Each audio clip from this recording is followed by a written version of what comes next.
Good morning second class. आज आप लोगों की इंग्लिश रीडर की क्लास है।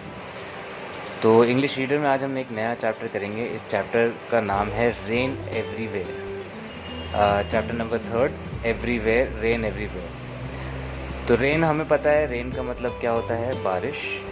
और एवरीवेयर का मतलब क्या होता है, हर जगह। एवरीवेयर का मतलब क्या होता है, हर जगह। अच्छा, इस पोएम को पढ़ने से पहले एक पोएम हम याद करेंगे जिसका नाम था रेन रेन गो अवे, जो हम बचपन में हमेशा हर किसी को याद होगी। तो वो कहते हैं rain rain go away, little Johnny wants to play, come another day, ऐसे करके एक rain rain go away, little Johnny wants to play, ऐसे करके एक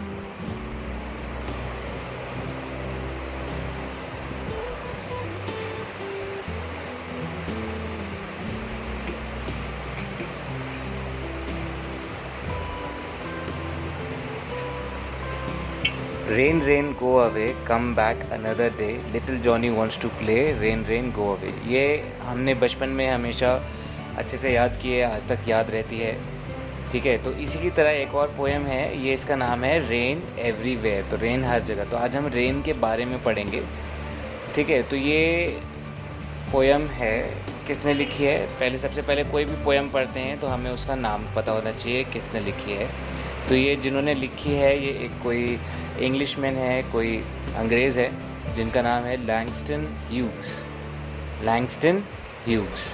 तो उन्होंने क्या लिखा है, let the rain kiss you, let the rain beat upon your head with silver liquid drops. तो लेट का क्या मतलब होता है, लेट मतलब आप किसी को जब करने दो, इजाज़त देने को कहते हैं लेट। मैं यहाँ पे लिखता हूँ, इजाज़त देने को कहते हैं। तो जैसे अगर मैं आपको बोलूँ लेट मी कम इनसाइड, यानी कि मुझे अंदर आने दो। लेट मी गो आउटसाइड, मुझे बाहर जाने दो। ठीक है, तो आप जब से किसी से इजाज़त लेते हो या इजाज़त देते हो तो उसको हम लेट से स्टार्ट करते हैं। तो लेट द रेन, यानी कि रेन को इजाज़त दो, क्या करने की, टू किस यू, आपको किस करने की इजाज़त दो। Let the rain beat upon your head. Beat का मतलब एक मारना होता है, पिटाई वाला बीट होता है, और एक मतलब और होता है जिसको जैसे धम धम करना। जैसे आपका जो ड्रम्स होता है उसको हम बीट करते हैं। जब आपका बारिश होती है तो जब हमारे सर पे हल्की हल्की बूंदें पड़ती हैं उसको बीट करना कहते हैं।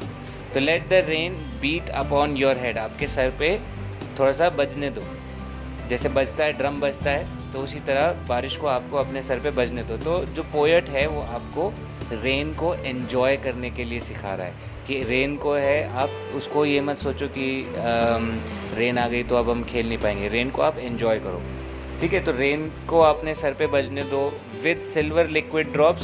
तो रेन की ड्रॉप्स कैसी होती हैं, सिल्वर कलर की लगती हैं। मतलब वैसे आपको ब्लू लगती हैं, किसी को ट्रांसपेरेंट लगती होंगी। तो सबका अपना अपना नज़रिया होता है देखने का। तो जो पोएट है उसका जो नज़रिया है वो रेन ड्रॉप्स होते हैं, जो बारिश की बूंदें होते हैं, वो उसे सिल्वर मानता है, सिल्वर कलर की बूंदें मानता है। यहाँ पे मैं आपके लिए एक सिल्वर कलर की बूंद बना देता हूँ।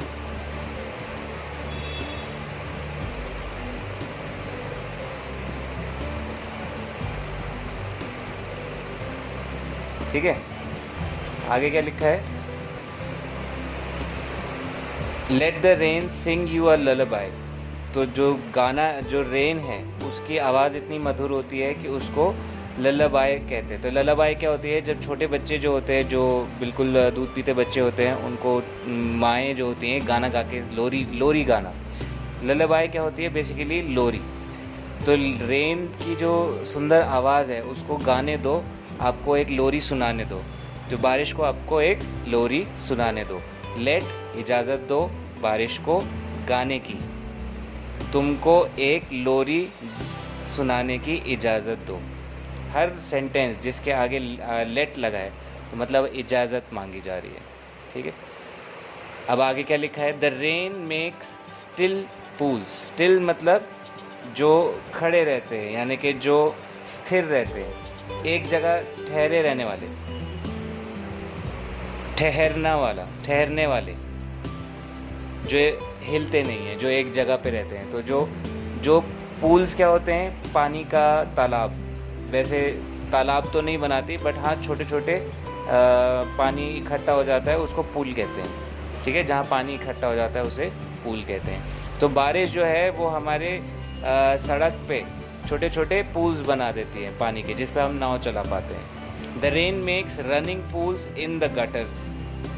तो जो रेन होती है, वो जो पूल्स होते हैं जो गटर के पास होते हैं, उसमें आपने देखा होगा नाली के पास या गटर के पास ऐसे पानी जो होता है ना, नदी की तरह बहता है ना।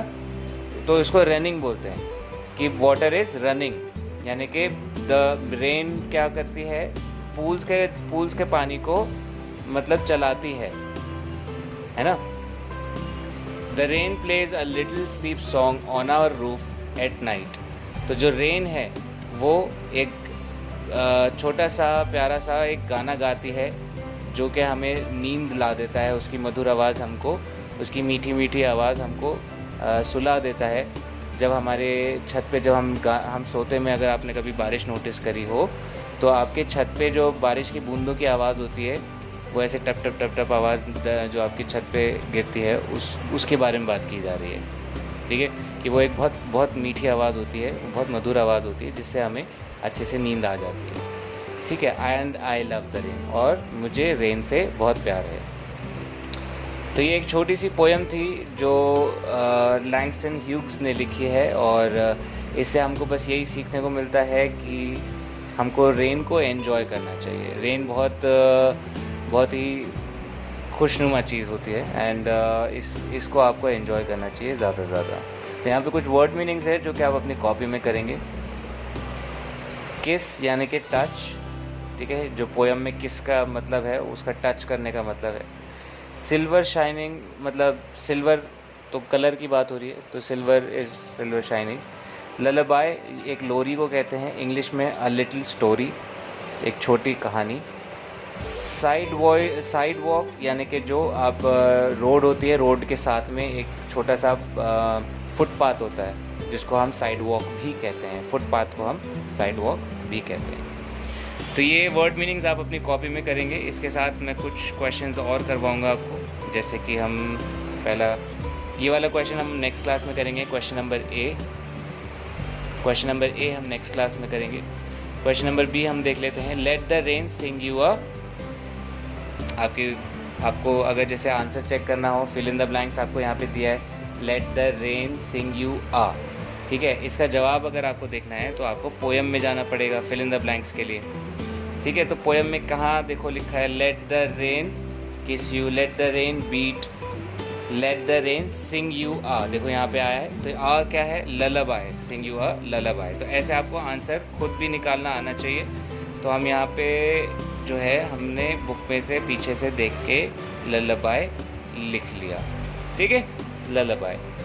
अब नेक्स्ट क्या है, the dash makes still pools on the side walk. अब फिर से हम वापस अपने पेज पे जाएंगे, पोयम के पेज पे देखेंगे ये कहाँ लिखा हुआ है, the dash makes still pools on the side walk. देखो यहाँ पे ऊपर से नेक्स्ट पैराग्राफ में सबसे पहली लाइन है, द रेन क्या है, द रेन। तो हमको वहाँ पे क्या भरना है, द रेन।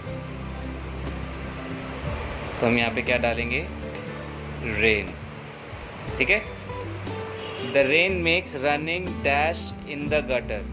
तो मैंने आपको बताया था गटर में क्या ऐसा क्या है जो नदी की तरह चलने लगता है, पानी। बट हमारी पोयम में किस तरह लिखा है, हम एक बार फिर से ढूंढ लेते हैं। देखो यहाँ पे नेक्स्ट लाइन में लिखा है, the rain makes running pools in the gutter. तो हम यहाँ पे क्या लिखेंगे, पूल्स,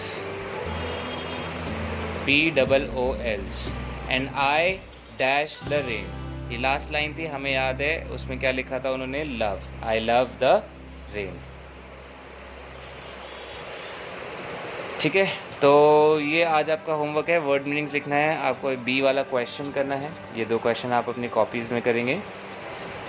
और जाने से पहले मैं आपको होमोफोन्स का मतलब बता दूं। होमोफोन्स ये आपका क्वेश्चन है, here are some homophones, make sentences to bring out the meaning and write in the space provided. तो होमोफोन्स का मतलब होता है जब कोई दो वर्ड बिल्कुल सेम सुनने में आते हैं। जैसे यहाँ पे लिखा है रोड, यहाँ पे भी लिखा है रोड, तो दोनों को हम रोड पढ़ते हैं, लेकिन दोनों की स्पेलिंग अलग है और दोनों का मतलब भी बिल्कुल अलग है। ठीक है, यहाँ पे देखो लिखा आई, ठीक है, यहाँ पे भी देखो क्या लिखा है आई। दोनों को हम आई बोल रहे हैं, लेकिन इसका मतलब बिल्कुल अलग है, इसका मतलब बिल्कुल अलग है। इसका मतलब मैं है और इसका मतलब आँखें हैं। तो इन पे हमें सेंटेंस बनाने हैं ताकि हमें इसका मतलब और बेहतर समझ में आए। तो यहाँ पे आई का एक सेंटेंस बना सकते हैं, आई एम अ स्टूडेंट। ठीक है, मैं एक स्टूडेंट हूँ। तो यहाँ पे आई का मतलब क्या है, मैं। आई आँख,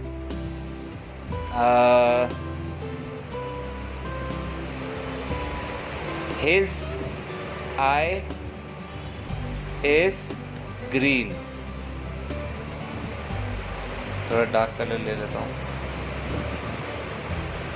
his eyes is green, उसकी आंखें ग्रीन हैं।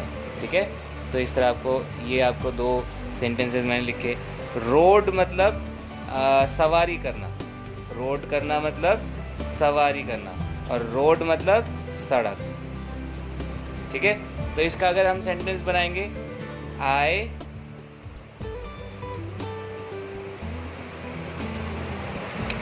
इसका अगर हम सेंटेंस बनाएंगे तो हम लिखेंगे आई रोड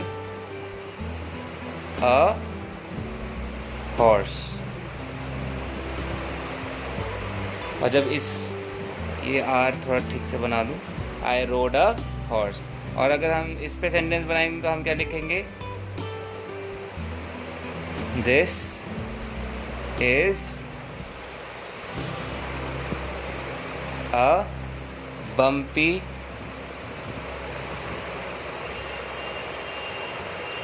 रोड। बम्पी मतलब बहुत ऊबड़ खाबड़, बम्पी मतलब ऊबड़ खाबड़। और ऊपर वाले में क्या मतलब है, मैंने आज घुड़सवारी की। और नीचे वाले का क्या मतलब है, this is a bumpy road. This मतलब ये, इज़ मतलब है, बम्पी मतलब ऊबड़ खाबड़ रोड। तो ये रोड ऊबड़ खाबड़ है। ठीक है, तो ये डी आप अपने कॉपीज़ में करोगे और ये आप बी अपनी कॉपीज़ में करोगे, और फिर वर्ड मीनिंग्स आप अपनी कॉपी में करोगे। ठीक है, ये आज का होमवर्क है, बाकी क्वेश्चन हम अपनी अगली क्लास में करेंगे। Thank you.